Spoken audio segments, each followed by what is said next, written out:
po, good morning po mga idol at happy new year po sa inyong lahat. Ngayon po ay susubukan ko ulit pong mamana dito po sa ilog pong ito na pinamamanaan ko po paminsan-minsan. Ito po yung ilog po na dating masukal at madaming linta.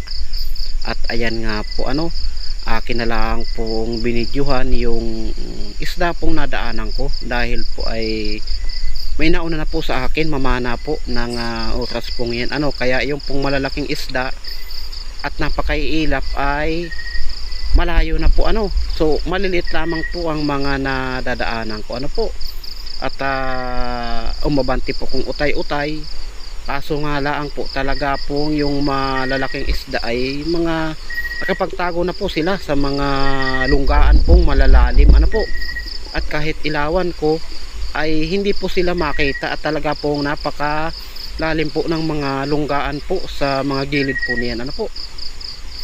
Tanging iyong medyo maliliit-liit lamang po ang nasa labas at mga nakikita ko. Ayan po siya medyo malinaw po saan ang tubig at napakaginaw po ng tubig po diyan po mga idol, mga manay at manoy ko. Ayan, may sinipat po ako kaso medyo maliit po siya kaya hindi ko po tinuloy po dahil po sa ilog pong yan na malapit po sa aking palayan. Ang mga isda po dyan hindi po ako humuhuli dyan ng isda na liliit pa po sa 3 daliri 3 fingers po. Ayan, at tanging hinuhuli ko lamang po dyan yung malalapad na po ng mga kasinlapad ng palad. At ayun nga po, namalayan ko po yung napakalaki pong dalag o snakehead fish ay na masilip ko po siya, nasulyapan ko, papalayo na po sa kahanap ko ng tilapia. Yun pala po ay nakabaon sa buhangin po mga idol. At bagaman po madalang yung isda nagtuloy pa din po ako at sa kadahilanan po na matagal na po akong walang upload po mga idol, kaya pinagtiyagaan ko po kahit po napakaginaw at talaga naman po napakaila po ng isda diyan po.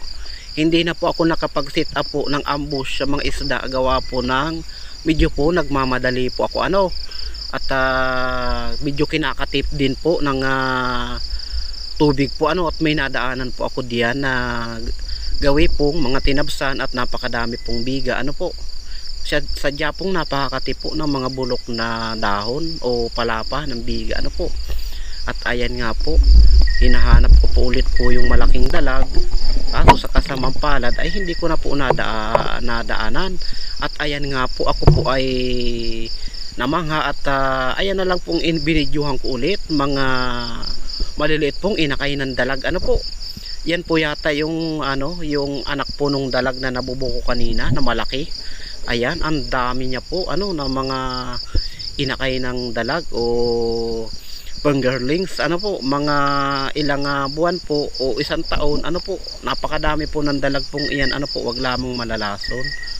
Ayan, at pasensya na po kayo shout out time po muna tayo sa mga kaibigan po natin na mga nagbablog at sa mga hindi din po vlogger sa po, pinagsama-sama ko na po. Ayan, at sa una-unahan po niyan